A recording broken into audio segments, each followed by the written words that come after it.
बतावा धनिया में घास छोड़े के बा बस खाली सोहब तो हम सोहब मरद ना सही है। मरद के खाली कह दे दिन भर घूमे के मेहरारू के तैया करम किस्मत में लिखल बा घरवो कर बहरियो कर तब नाम होके के नहीं के कि नहीं हम मेहरारू करतिया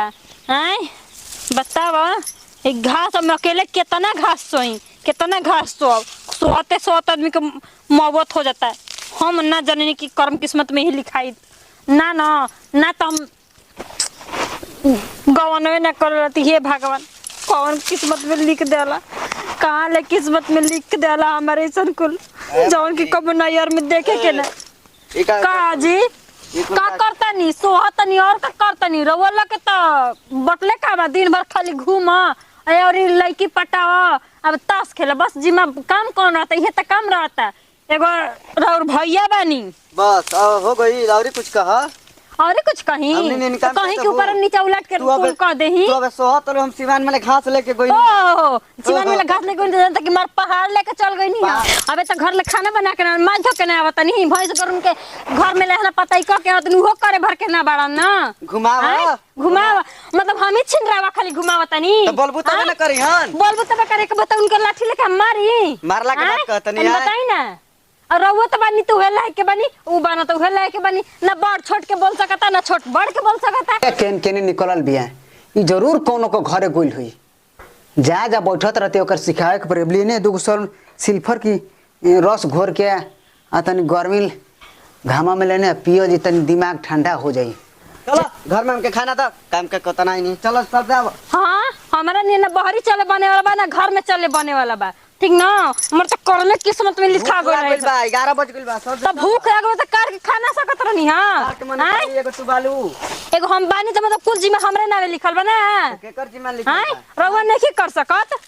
जा के तुम खाना नहीं काट के खा सकत करबू करा चली